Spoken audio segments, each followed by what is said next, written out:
afternoon. My name is Olivia Sebastian, and I am here with head football coach, Coach Aguirre. Thank you. Thank you for having me once again. Thank you.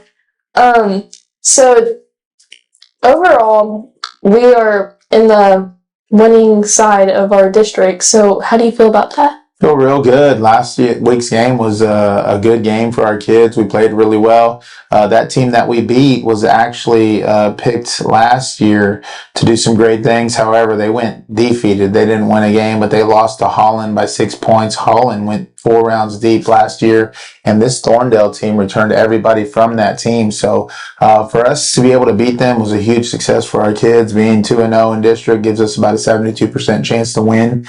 Make a playoff spot. So if we can take care of this one, we've got a 100% chance of getting in. Can you tell us some of the rankings for?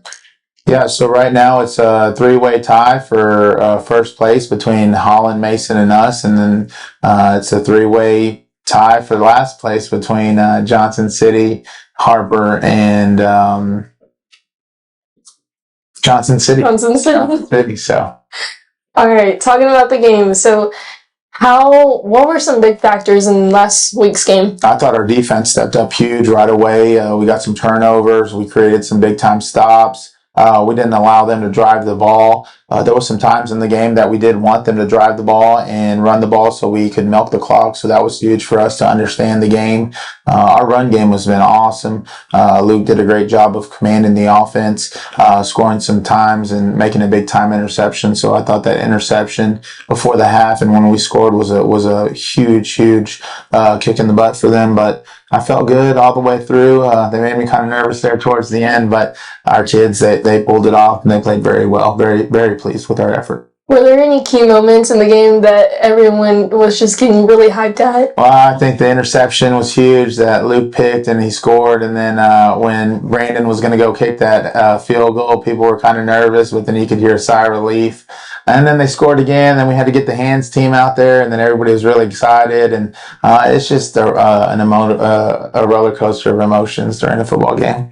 What role do the leadership play in the game? They're huge. I mean, people rally around those leaders when there's adversity. So they rally around them. They get tight with them. Those guys are really vocal. They command those kids to continue to come on and fight with them. So it's really huge to have good leadership, and that's what we have, especially out of our senior class. What are some key areas that you want to focus on during this week's of practice? We got to just get better in every phase of the game, offense, defense, and special teams. We got to continue to get better at blocking and tackling. Ball security is a huge emphasis up front. We got to work on our pass pro. Defensive wise, we just got to work at mixing up things and making sure we're getting in and out of our schemes properly. How is it important that our community is showing up to games that are like hours away? That's huge. It's huge. The kids feed off of that energy. They get excited. They see people on the stands supporting them. It's awesome. You see teams that don't have fans, and it's rather depressing and kind of feel sorry for those kids and those teams. But we haven't had that here. Really thankful for our community and everything they do for Armadillo Sports. All right. Thank you. Thank you. Was that even a thing when you were little? How many years ago was that? I graduated in 2002. God, it's like when dinosaurs were. Just kidding. Oh, Just kidding. When were y'all born? 2007.